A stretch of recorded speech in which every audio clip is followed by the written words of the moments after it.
오늘도 뜨거운 이슈 시원하게 풀어보겠습니다. 킹스맨 김수민 사평론가 나오셨습니다. 안녕하십니까? 네, 반갑습니다. 자, 최근 의대 정원 확대를 두고 정부 또 의료계가 신경전을 계속 이어가고 있는데 이제 킹스맨 첫 소식 이 주제부터 깊이 다뤄보겠습니다. 자, 의대 정원 확대 이게 앞서 문재인 정부에서 다뤄졌잖아요. 네. 근데 실패를 했고요. 당시에 의료계 반발이 아주 거셌어요. 네네. 2000년에 의학분업을 네. 하게 되면서 당시 의사단체가 강력하게 반발을 하다가 수긍하는 조건으로 의대 정원의 확대를 억제하는 그렇죠. 이 방법을 썼고 그 이후로 이제 의대 정원이 별로 늘어나지 않았습니다. 그러다가 2020년 문재인 정부에서 정원 확대를 추진을 했는데요. 네. 당시에 계속해서 의사협회라든지 의료계 관계자들 반대 의사를 밝혔고 당시 더구나 코로나19 국면이었습니다. 이런 국면에서 무리하게 추진을 하고 있다. 이런 반발이 너무 거셌기 때문에 일단 당시에 의료계와 정부가 합의를 해서 코로나19가 안정되고 나서 다시 논의한다라고 하는 그런 방침을 가지고 일단은 논의가 일단락이 됐던 적이 있습니다. 자, 문재인 정부에서 하지 못한 의대 정원 확대, 윤석열 정부에서 이 본격적으로 드라이브를 거는 모양새다 이렇게 봐야 되겠죠. 네, 정부는 조만간 의대 정원 확대 방안을 마련한다라고 하는 이런 네. 방침을 굳혀놓고 있고요. 보건복지부 조규홍 장관은 정부는 우리 사회 곳곳에서 벌어지는 소아과 오픈런, 응급실 뺑뺑이 등의 현실을 엄중하게 인식하고 있다면서 의사 수의 증원을 더 이상 미룰 수 없다라고 판단하고 있다라고 밝혔고 네. 윤석열 대통령도 일부 반대가 있다 할지라도 추진해야 된다라고 하는 그런 취지로 언급했다. 이런 보도들이 또 나가고 있습니다. 3년 전에 전공의 파업으로 의사 정원 늘리지를 못했었어요. 뭐 코로나도 있었고 이번에도 의사 측은 같은 이유로 반대 입장을 보이고 있네요. 네, 이필수 대한의사협회 회장은 정부가 네. 의대 증원 방안을 일방적으로 발표할 경우 14만 의사와 2만 의대생은 모든 수단을 동원한 강력 투쟁에 들어갈 것이다. 2020년 파업 때보다 더 큰 불행한 사태가 나올 수 있다라고 경고를 했습니다.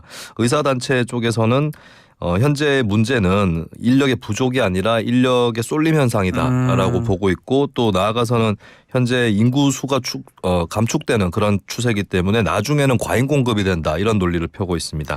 자, 일부 언론 보도에 따르면 19일로 계획됐던 의대 입학 정원 발표 이걸 연말까지 늦추겠다. 또 확대안을 두고 의료계하고 논의를 해가겠다. 이런 정부 입장이 나왔다고 하네요. 네, 정부 고위 관계자는 집단 의료 거부를 우려해서 예. 의견을 조율하겠다는 방침을 내비쳤고요. 그리고 합의를 못해도 확대안을 발표한다라고 하는 이런 방침도 일단 예정했습니다. 네. 발표를 늦추고 있는 배경에는 일단 정부 내에서도 방식이라든지 대상 이런 세부 내용에 대해서 의료계와 더 협의할 필요가 있다. 이런 목소리가 커지고 있는 상황이 또 뒷받침이 된 것으로 보이고요. 발표 시점은 국정감사 이후인 오는 10월 25일 정도가 될 것으로 보입니다. 그리고 의대 정원을 파격적으로 늘리겠다라고 하는 기본 방침에는 변화의 여지가 없는 것 같고요. 확대 폭을 발표를 하지 않으면서도 의대 정원 확대 필요성, 의지 이거부터 명확하게 밝힌다라고 하는 게 정부의 계획입니다. 자, 협의가 안 된 시점에서 미리 정부가 이 협상 카드를 꺼내들였다 비판의 목소리도 있는 것 같은데요.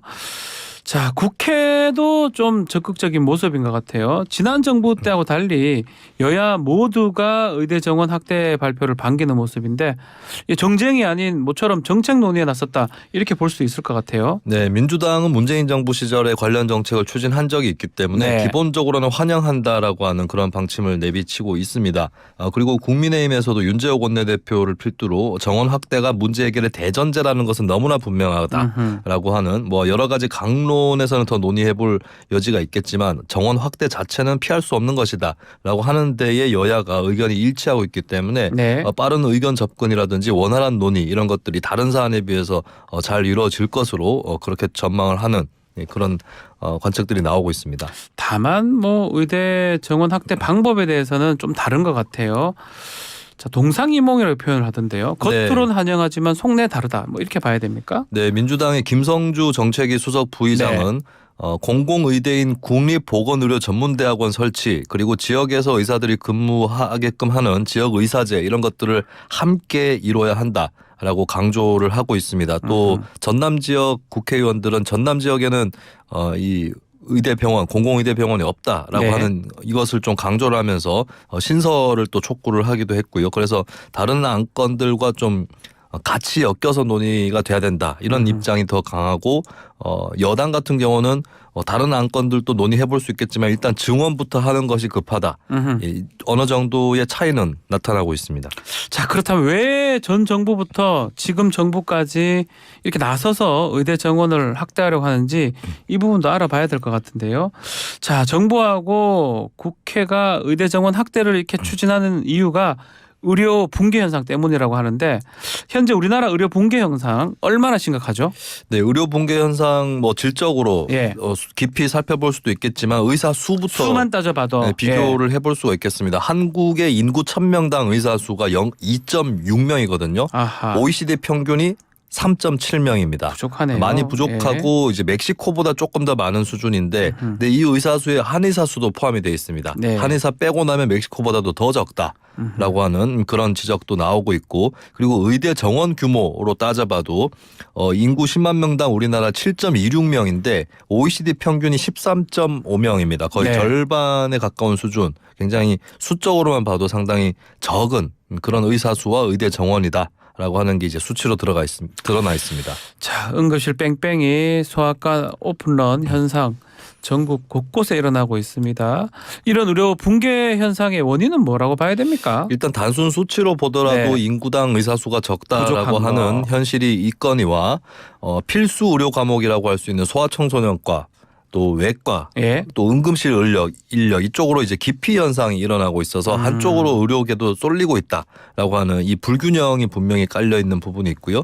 그리고 지역 의대 전문의가 부족하다라고 하는 이 지역 간 격차도 상당히 심각합니다. 의사 수만 보더라도 당장에 서울하고 인천, 경기 같은 수도권인데도 격차가 많이 나거든요. 네. 예, 이런 이제 쏠림 현상 이런 것들이 의료 붕괴를 더 촉진한 그런 과정을 밟아왔습니다. 자, 그럼에도 의사 단체죠. 의사협회는 의대 정원 반대를 고소하고 있어요. 이렇게 의료 붕괴 상황이 심각한데 또 소아성 청소년과 이런 의사들도 의대 정원 반대하고 있네요. 확대. 네, 아무래도 소아청소년과의 의사수 부족 네. 이것이 대표적인 현상으로 꼽히고 있는데 이런 것 때문에 한다는 건데요. 네, 근데 막상 소아청소년과 의사회에서는 반대 입장을 내비쳤습니다. 예. 이런 부분은 이제 당사자인 소아청소년과에서도 반대한다. 이거는 의사협회의 좀 주요 반대 논리로 등장을 할 것으로 보이고요.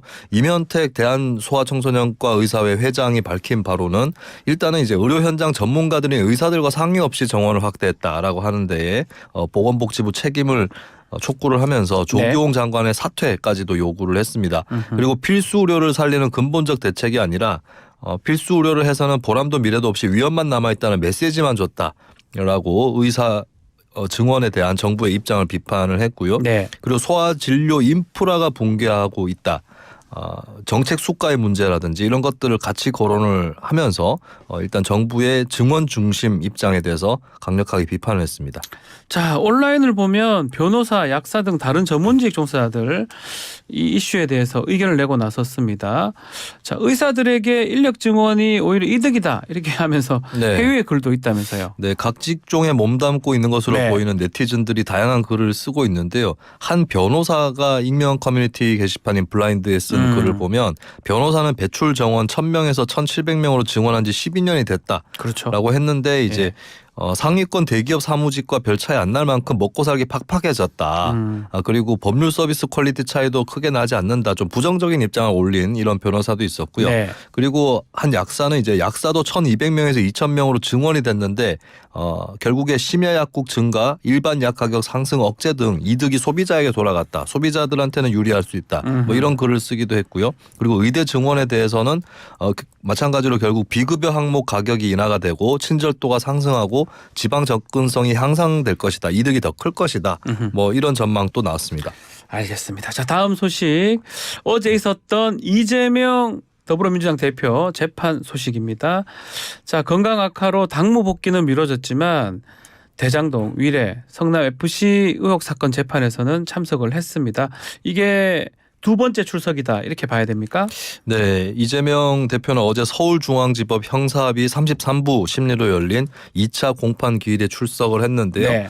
공판이 점점 고조되는 그런 모습을 보였습니다. 검찰에서도 좀 더 구체적으로 제기하고 있는 그런 혐의들을 얘기를 했고 이재명 대표 쪽에서는 제가 징역 50년을 받는다. 검찰 얘기를 들어보면 네. 그런데 이런 일을 왜 하겠느냐라고 하면서 또 30분 넘게 구체적으로 반박을 하기도 하는 그런 모습이었습니다. 자, 그처럼 재판에서 이재명 대표 또 재판부의 신경전도 있었다면서요. 네, 이 대표가 어제 재판에서 재판 시작을 하고 나서 7분 뒤에 이게 지각 도착을 했는데요. 그러면서 따라서 방청객의 입장도 늦어지면서 재판이 16분 정도 지연이 돼서 시작을 했습니다. 네. 재판부에서는 이 대표 측에게 이제 10분 정도 더 일찍 와달라.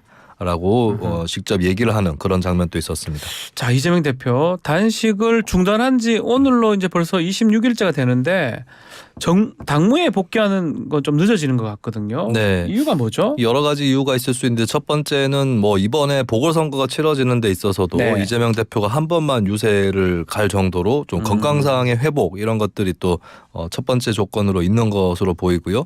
그리고 이제 정무에 복귀를 빨리 해야 되는 상황이 아닐 수도 있습니다. 네. 어느 정도 보궐선거 끝나고 나서 여러 어떤 준비랄까 이런 것들이 필요할 수도 있고 또 한편으로는 이 재판이 사실 이재명 대표에게 가장 결정적인 그런 관문이 되고 있거든요. 예. 그런 여러 가지 이유에서 정무 복귀에 다소 늦어지고 있는 것으로 보입니다. 자, 20일에도 재판이 열립니다. 자, 이번 주부터 사실상 이재명 대표의 이른바 법원 리스크가 현실화됐다라고 표현이 되고 있는데요.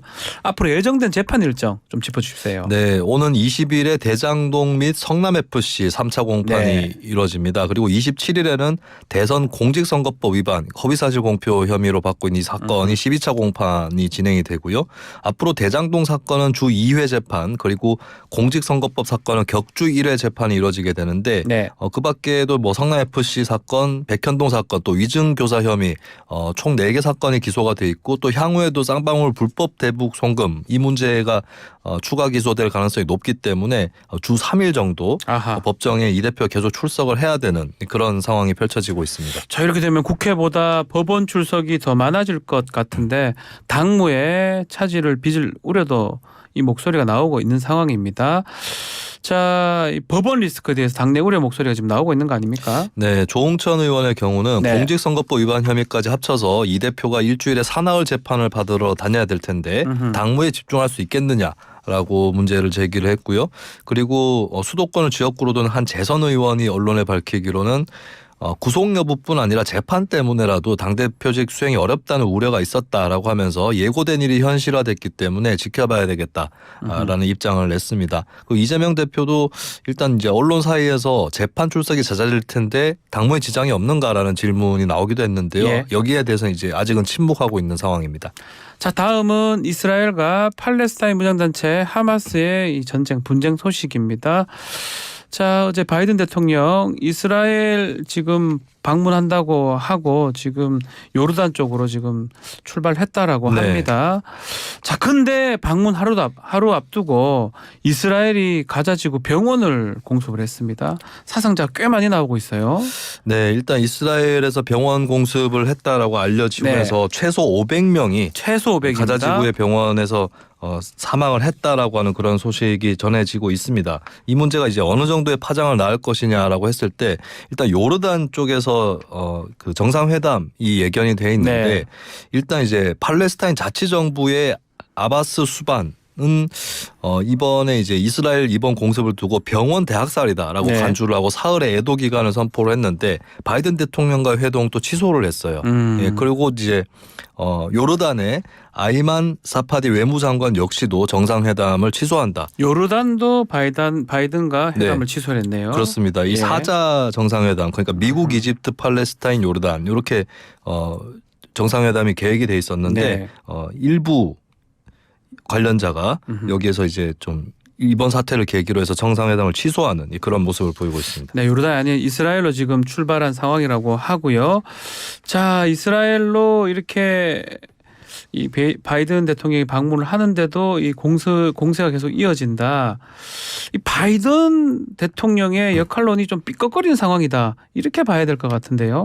네, 일단 바이든 대통령 같은 경우는 이스라엘에 대한 확고한 지지를 밝히면서도 예. 지상군 투입은 안 된다라고 하는 강력한 입장을 표명을 했습니다. 어떻게 보면은 그런 이후에도 공습이 이루어졌다라고 하는 거는 이스라엘이 미국의 통제 바깥에 있다라고 볼 수도 있겠지만 근데 반대로 볼 여지도 있습니다. 왜냐하면 이제 미국이 하지 말라고 하는 것이 지상군 투입인데 네. 일단 투입을 하지 않은 상태에서 공습만 하는 이 정도 선을 또 지키고 있는 것이 또 이스라엘의 현실이기도 하고 한간에서는 이제 이스라엘이 미국이 만류하고 있는 이 행위를 좀 역으로 이용하고 있지 않느냐. 네. 그러니까 지상군을 투입할 것처럼 얘기를 해놓고 이제 미국이 말리고 있기 때문에 거기까지는 가지 않는 뭐 이 정도의 결과를 낳기도 한다라고 하는 점, 이 점이 또 지적이 되고 있습니다. 자, 또 하마스가 이스라엘 향해서 우리도 지상전 준비됐다 이렇게 얘기하면서 인질로 추정되는 사람 영상을 공개를 했어요. 네, 하마스가 현지 시간 16일에 네. 억류 중인 인질의 모습을 동영상으로 공개를 했습니다.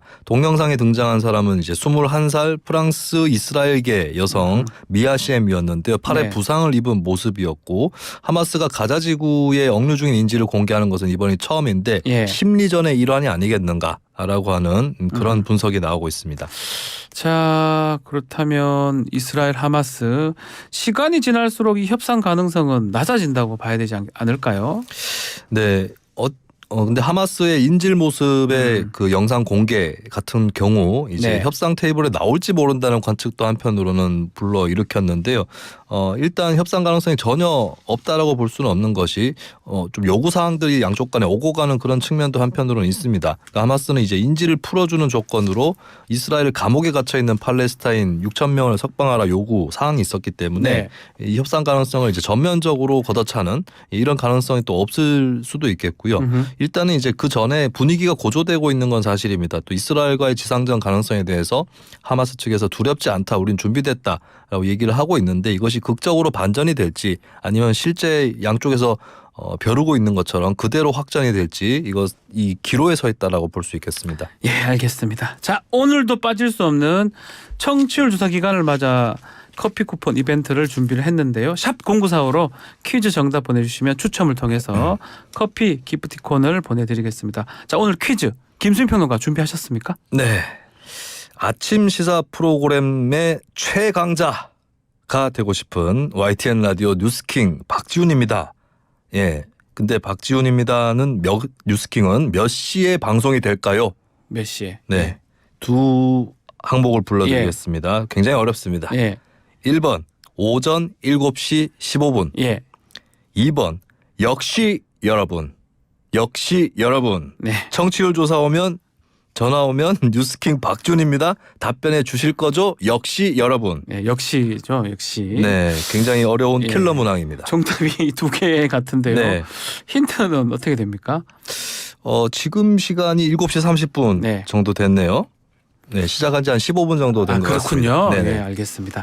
자, 정답 아시는 분들 단문 50원, 장문 100원에 정보 이용료가 드는 샵 0945로 문자를 보내주시면 커피 쿠폰 보내드리도록 하겠습니다. 자, 오늘 킹스맨 여기서 마치겠습니다. 김수인 평론가 감사합니다. 예, 고맙습니다. 1부 마치겠습니다.